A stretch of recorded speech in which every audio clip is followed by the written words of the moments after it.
आज मालेगांव शहर में आज बड़ी मुजरमाना सरगर्मियों की खबर सामने आई कि नेशनल पेट्रोल पंप के पीछे एक लाश मिली जो इब्राहिम गांजे वाले की बताई जा रही है।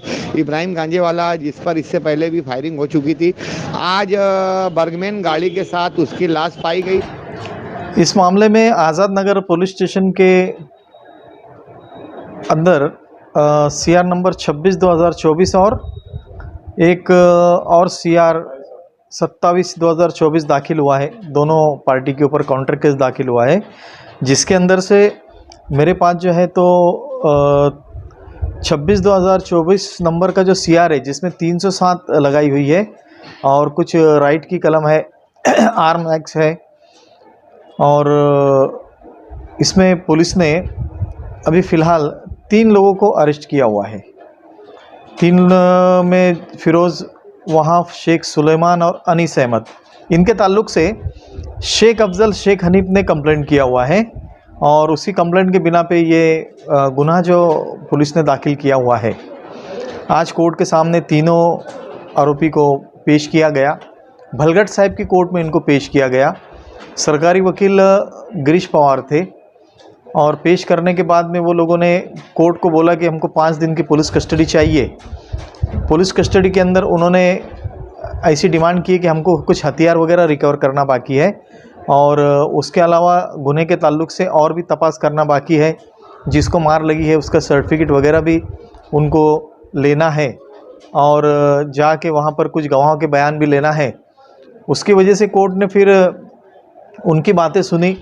हमने कोर्ट को ये बताया कि हमारे जो लोग हैं वो तो घर के पास बैठे हुए थे। जो हमारे खिलाफ़ वाली जो पार्टी है वो 4 किलोमीटर 5 किलोमीटर दूर से चल के आके हमारे घर के पास उन्होंने हमारे ऊपर अटैक किया, जिसके अंदर हमारे दोनों लोगों को जो है तो काफ़ी गहरी जख्म हुई है और बचाव के अंदर जो है तो सामने वाली पार्टी को उसमें मार लगा हुआ है। हमारे पास किसी भी किस्म का हथियार वगैरह भी नहीं था, लेकिन अब इसमें आरोप ऐसे आ रहे कि हमारे पास हथियार वगैरह था, लेकिन हकीकत की तह तक पहुंचने के लिए कोर्ट ने इसमें दोनों पार्टी को पीर तक की पुलिस कस्टडी में रखने का आदेश दिया है और ये गुने की आगे की तहकीकात जो है तो अभी शुरू है। इसीलिए दोनों पार्टी पीर के दिन कोर्ट के अंदर फिर पुलिस के मार्फत पेश होना है। उस वक्त देखते हैं पुलिस क्या रिपोर्ट में लाती है। अच्छा, ये जो फायरिंग वगैरह जो भी हुई जी, तो ये उसका नाम बताएंगे आप? फायरिंग के अंदर का ऐसा है कि भाई हमने तो बताया कि हमारी तरफ से किसी भी किस्म की फायरिंग नहीं हुई, लेकिन इसमें आरोप एक लगा हुआ है ऐसा कि एक गावठी पिस्तौल, ये क्या नाम है इसका, शेख सुलेमान के पास गावठी कट्टा था, उसने फायरिंग किया, ऐसा आरोप किया हुआ है। लेकिन मैं बताया कोर्ट को कि भाई ये आरोप है, ऐसा कोई भी हथियार का वापर हमने उसमें नहीं किए हैं। मर्डर के मामले मालेगांव शहर के अंदर दिन ब दिन बढ़ते जा रहे हैं। नशे के अवैध धंधे दिन पर दिन उरूज पर है। इसके सबब आज 24 घंटे में 2 बड़े हादसा मालेगांव शहर में रुमा हुए हैं और पुलिस इसकी तहकीकात कर रही है। जल्द ही असल मुजरिम सामने आएगी। आयशा नगर पुलिस स्टेशन के इंचार्ज और DYSP तेगबीर सिंह सिंधु वहां पर मौजूद थे और लाश को सिविल हॉस्पिटल लेकर जाया गया, जहां पोस्टमार्टम के बाद ये तफसील मालूम की जाएगी कि मकतूल का कत्ल किस वजह से और किस तरीके से और किस वजह से हुआ है। इब्राहिम गांजे वाले की आज हत्या कर दी गई है, ऐसा शक सुबह जाहिर हो रहा है, लेकिन कत्ल की वजह सामने नहीं आई।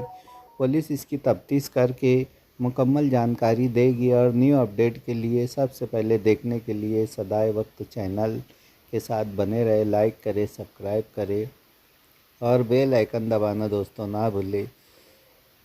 साहब न्यूज़ वीडियो में आप डिपार्टमेंट के जरिए तमाम तफसील सुनेंगे। फिलहाल अभी इस वक्त की मालेगांव की ये बड़ी अहम खबर के नेशनल पेट्रोल पंप के पीछे इब्राहिम गांजे वाला नामी नौजवान का कत्ल हो गया और कत्ल किस मकसद से किया गया इसकी तफसील अभी हुनूज मिलना बाकी है। जो नांदड़ी स्कूल के इतराम में जो फायरिंग वगैरह हुई, शहर में बहुत ज़्यादा उसकी चर्चा है, तो इस मामले में आप क्या बताएं? इस मामले में आज़ाद नगर पुलिस स्टेशन के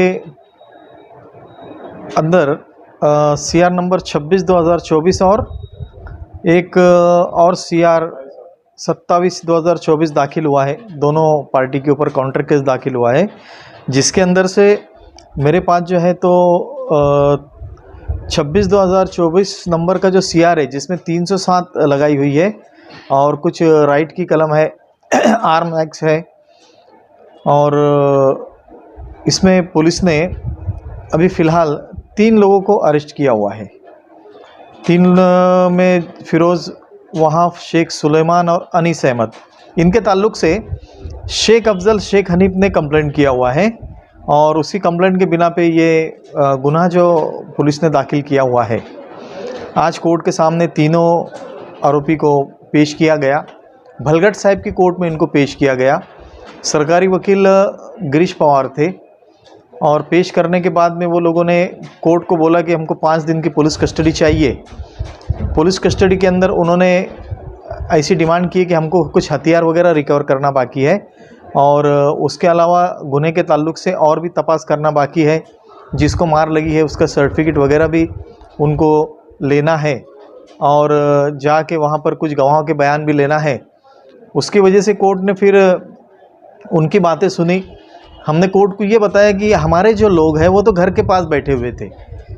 जो हमारे खिलाफ़ वाली जो पार्टी है वो 4 किलोमीटर 5 किलोमीटर दूर से चल के आके हमारे घर के पास उन्होंने हमारे ऊपर अटैक किया, जिसके अंदर हमारे दोनों लोगों को जो है तो काफ़ी गहरी जख्म हुई है और बचाव के अंदर जो है तो सामने वाली पार्टी को उसमें मार लगा हुआ है।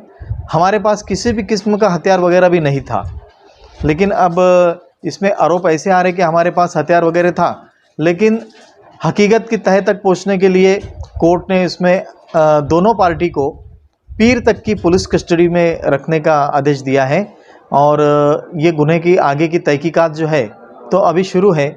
इसीलिए दोनों पार्टी पीर के दिन कोर्ट के अंदर फिर पुलिस के मार्फत पेश होना है। उस वक्त देखते हैं पुलिस क्या रिपोर्ट में लाती है। अच्छा, ये जो फायरिंग वगैरह जो भी हुई जी, तो ये उसका नाम बताएंगे आप?